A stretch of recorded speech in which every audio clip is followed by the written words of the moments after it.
Hey everyone. So I know a lot of you have very good ears, and you always notice when we place the mic somewhere else. Well, today we've placed everything somewhere else. We're in a different room at a different location because we're trying to find a solution with the neighbours that you might have occasionally heard in the background. And no, they never argue, they just have very loud voices. They're very friendly people, just very communicative. So we're trying to escape that, and that's why we've moved places. This is probably a temporary solution as well. It's a bit cramped here, but I think it should work out well for now. And it's getting very cold outside, very wintry. So I thought we could get a cup of tea, light a candle,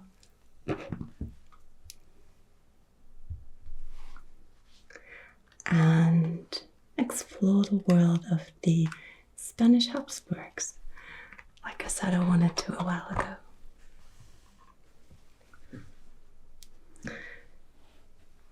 Alright, so here we have a little leaflet that you can buy in, I think, pretty much any tourist store here in Vienna.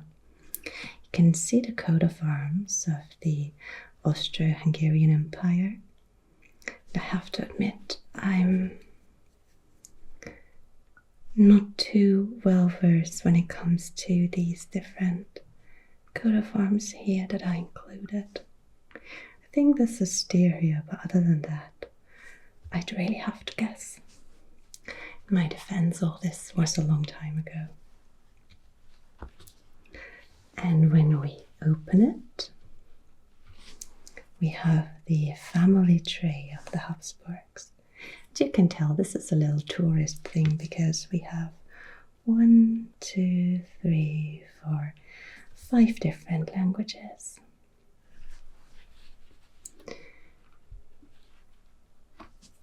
So it starts here with Rudolf I in 1218 to 1291, so 13th century, and continues all the way to the last emperor, Charles I, and the last empress, Zita. If you ask any Austrian which Habsburgs they know, they will probably say Sissi and Franz Josef, or as he's commonly referred to, Franzl. And people generally also know Maria Theresia. She's often known as Empress as well, though technically she wasn't Empress, it was her husband, Francis, who was Emperor. And if you haven't heard of Maria Theresia, I don't know how well known she is outside of Austria. You've definitely heard of her daughter, Maria Antonia, or Marie Antoinette, who was married to Louis XVI of France. So you can see there's a lot of focus on the 19th century, which makes sense. It's usually the image of Sissi that you will see anywhere in Vienna, anywhere you go. But the part that I find really fascinating happens over here. So here we have Maximilian I. So we're around the year 1500. The Habsburgs are emperors of the Holy Roman Empire. They are extending their territory, not through wars, but usually through strategic alliances and through marriages. There's a saying, tu felix Austria nube, so you, happy Austria, you don't fight wars, you get married. And then we have here Philip I, and then Charles V and Ferdinand I. You can see here, this is kind of funny. There's a Spanish line, Spanische Linie with Charles, and an Austrian line with Ferdinand. And it looks like the Spanish line just ends here. And they're only giving us an arrow to say here the Austrian line continues. And I think this is probably the part that's the most well known internationally. You can see here, Maximilian II was married to Mary of Spain. Then here, Ferdinand III married to Mariana of Spain. And Leopold I also married to Maria Theresa of Spain.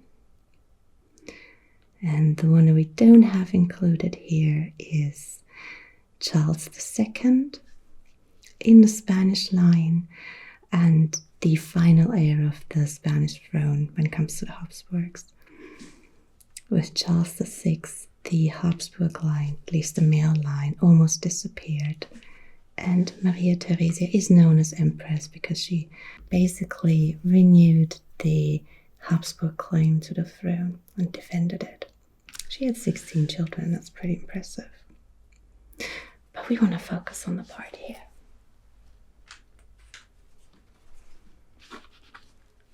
So, here we are with Maximilian I, right here. He's known as the Last Knight, and that's probably a name that was already used during his time, so it was not attributed to him later. And if you think that sounds pretty cool, I'd like to be known as the Last Knight. He was really good at creating an image of himself, which was something really new at the time.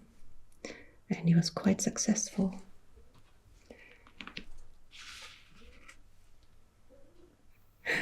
And we're having a little visitor here.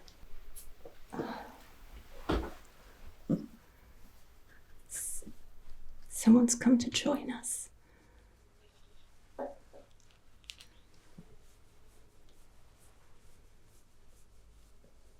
Okay, she wants to learn about Maximilian as well. You can see he had quite prominent features, and both painters depicted his prominent nose, but over here you can see a bit of what would become the Habsburg chin. We can see that here with his grandson, Charles V. Okay, I think the kitty is quite happy to be here.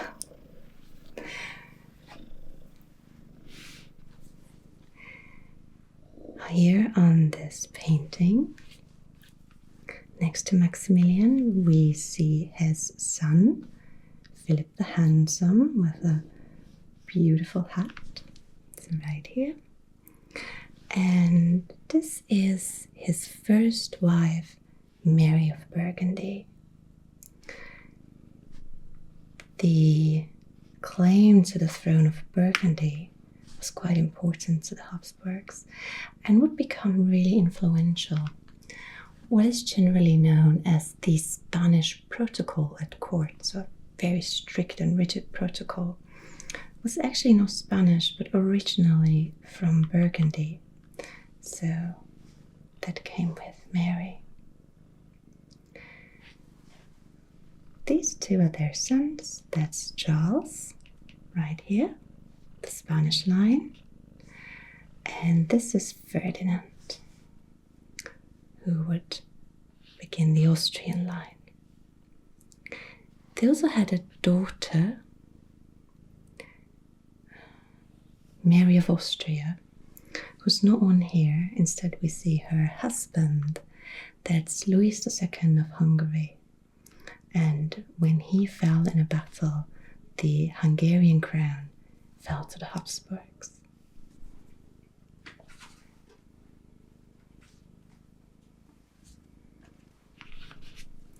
Let's have a closer look at Philip the Handsome. I like his haircut. It looks kind of typically medieval, don't you think? Just what you would think of with a medieval prince. I don't know how handsome he is, but I leave that up to you to decide. His wife was Joanna of Castile, and I think this painting is really beautiful. I love her expression, these clear eyes, the beautiful pattern here in her hair. Conceal these small details.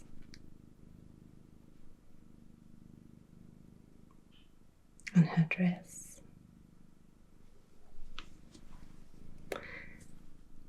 However, she is generally not known as Joanna of Castile, but rather as Joanna the Mad. She was Queen of Castile, and when her father passed away, also Queen of Aragon. However, as she was declared insane, she was confined, and it was Philip who ruled over these lands. And the Spanish crown became part of the Habsburg Empire as well. If we look at the two grandsons of Maximilian I, we have Charles V here and Ferdinand I. And I feel like you can kind of see the family resemblance also with their granddad. Maybe not so much the nose, but I don't know, I think these two kind of look a little similar.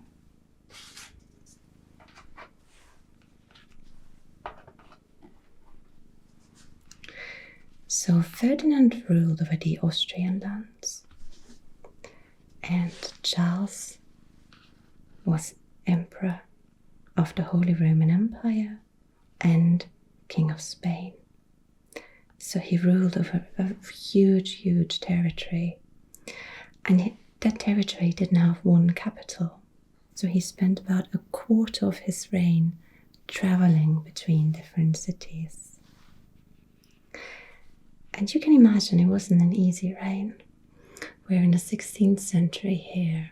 In the German territories, you have Martin Luther, you have a really strong Protestant movement, quite a lot of conflict that came with it, and the Habsburgs were devout Catholics.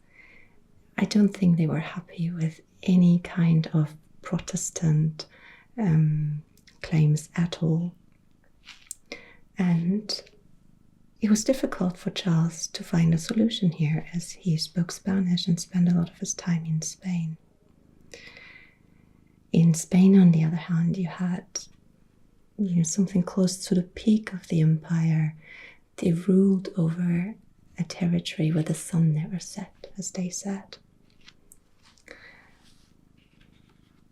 And Spain was maybe the most powerful crown at the time. This one's a really beautiful bust by Leone Leoni. There's a similar one in Spain, of course, in the Prado in Madrid, which I'd love to visit someday. Charles V had a daughter, and we've already seen this here. Maria von Spanien, Mary of Spain. Right here, again in an incredibly gorgeous dress. I love these. So when she married Maximilian II, who you can see here is a descendant of Ferdinand I. So you see where this is going.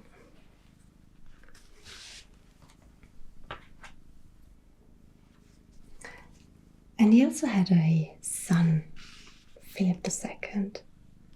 And again, you can see the family resemblance. They have a very similar expression, I think. Philip II, again, a devout Catholic who didn't accept Protestantism at all. The Habsburgs also ruled over the Netherlands at the time, and there was a lot of conflict there. They aligned themselves closely with the church, and that probably also carried over to the Austrian territories. Austria generally can be characterized as a country of a successful counter-reformation. So some of that strictness might have come from the likes of Philip II from Spain, who had the power to enforce that.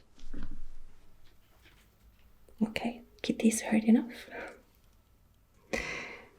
I particularly like this painting here.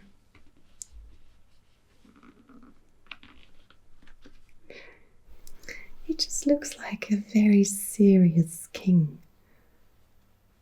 and a true Catholic. You can, I think, kind of get an impression of what the Spanish court protocol was like just based on the attire.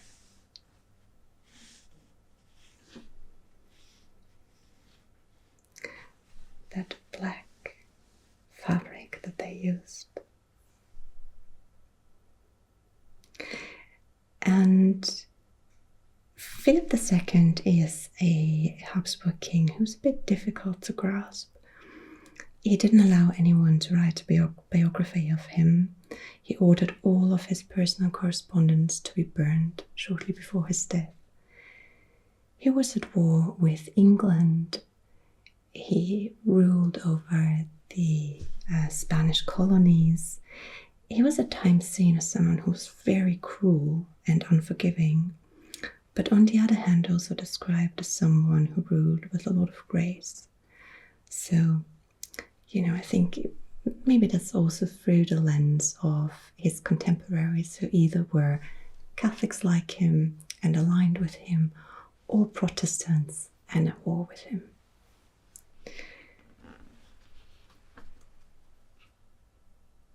Philip II was married 4 times, which might be a bit off for a Catholic king, but that's how he went.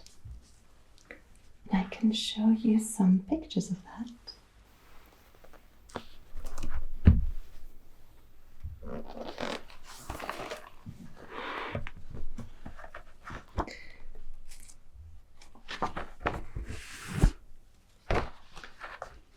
Here we are. That's from the Escorial, where they ruled Philip II. And we have his first wife here, Maria Manuela of Portugal. She was his cousin, and they had a son, Don Carlos, who was meant to become king, but over time became aggressive and erratic, and eventually was confined like his mother. Maria Manuela passed away early, and Philip II married Queen Mary I of England, so a Tudor queen. I don't think they were very happy together, but for that short 4-year marriage, Philip was also King of England and Ireland. When Mary passed away, who incidentally isn't on here, so I think they really didn't much like each other, he was married to Elizabeth of Valois. And these two, I think, were quite close. They didn't have any sons, but they did have 2 daughters, Isabella Clara Eugenia and Caterina Michaela. Isabella Clara Eugenia especially was very close with her father and was with him all the way until the end and cared for him before his death. Elizabeth too passed before Philip, and he married once more Anna of Austria. You can see here on the side. So Anna actually should have married Carlos, but as there was no other son, she married basically her uncle. They were uncle and niece. And they did have a son, finally, Philip III, who then continued to rule in Spain. But you can see that even though they'd not planned it, their family tree slowly started to collapse. You know, cousins already isn't great, but uncle and niece, especially when their family tree isn't large in the first place, was maybe not the greatest idea. But let's briefly go back to Elizabeth of Valois, because there's something else that's really interesting here. And that has to do with this particular painting. If we turn it over, it says that it was painted by Alonso Sanchez Coelho. And this one is in Vienna, I think, but you often have similar paintings that are in Madrid, in the Prado, because they did send paintings back and forth. And the one in Madrid today is thought to have been painted by someone else. It was attributed to Coelho. But the actual painter was probably this woman here, Sofonisba Anguissola. Let's make some space here.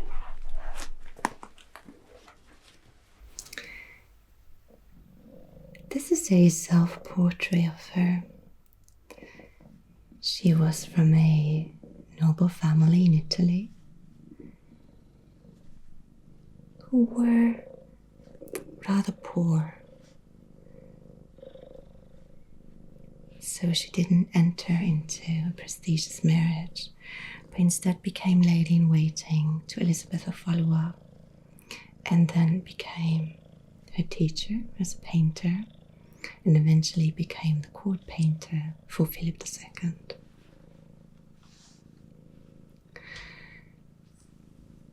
She didn't sign all of her paintings, so it wasn't always known afterwards that they were by her. They were attributed to other painters like Alonso Sanchez Coelho. But at the time, I think she was actually quite successful. She was known as a wonderful portrait painter. And you might have seen some of her self-portraits, like this one. There's also one that she painted when she was an older woman, which is really beautiful. And there are a couple of paintings of her and her sisters playing card games together. I'm really fond of these. I've been trying to find a book about her, but there doesn't seem to be one in German, and I haven't been able to find one in English either. So maybe that's a sign that I'll have to go and visit Spain sometime and see if they have one at the Prado.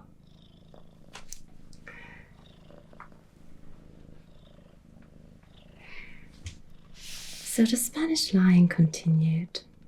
There's Philip III, Philip IV,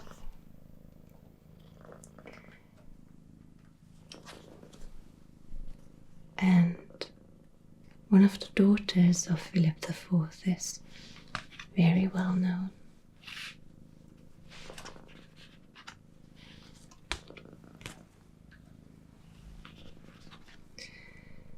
This is Margarita Teresa, and these are paintings by Diego Velázquez.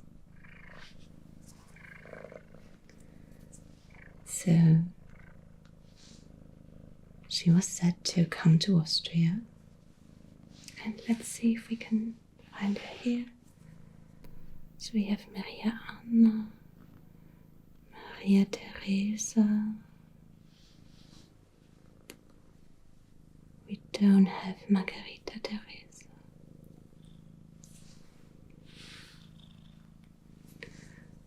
over here in this area around this time. And I always feel like these paintings are absolutely gorgeous, but she looks like such a sad young girl. Just not much personality coming through. But then, of course, it wasn't about her personality, it was about what she represented. So it was about her role in preserving the Spanish claim to the throne. When she came to Vienna, there was a large marriage, plenty of festivities. One of the few paintings where she looked a bit more joyous. But she passed at the age of 21 after 6 pregnancies. So I don't think it was a particularly happy time. It's her brother who's more well known, Charles II. And you've probably seen an example of his family tree. I've seen it described as a circle rather than a tree. But like I said, that was not something that had been intended.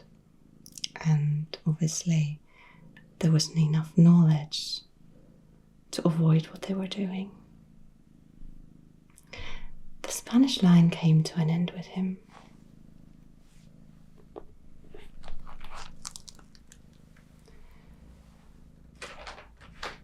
And the Austrian line almost ended with Charles VI. He didn't have any male heirs either. So he decided that the crown would go to his daughter, Maria Theresia.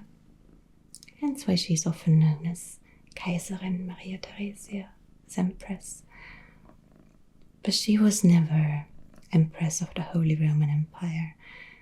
There was not something that was possible at the time.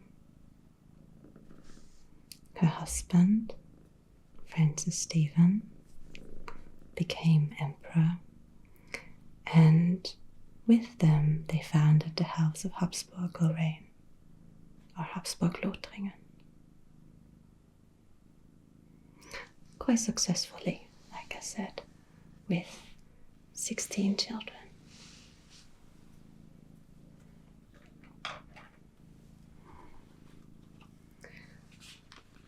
But I think the peak of the Habsburg Empire was here with the Spanish line.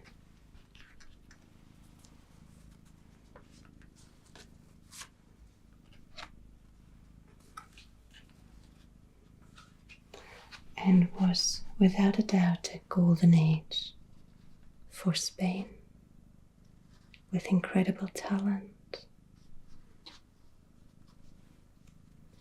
Even if Velasquez kind of really became influential much later.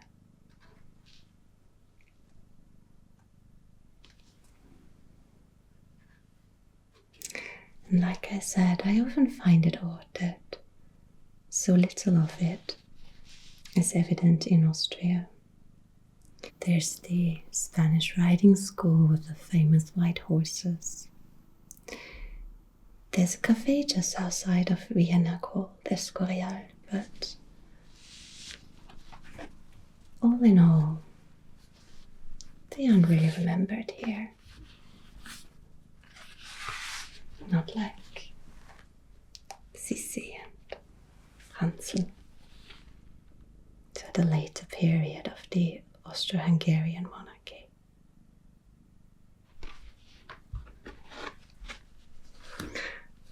Alright, I think that's enough of the Habsburgs today. I hope you enjoyed that little exploration together with Mishka here, who was happily purring away. Maybe she wants to say hi, she's just sitting on my lap here.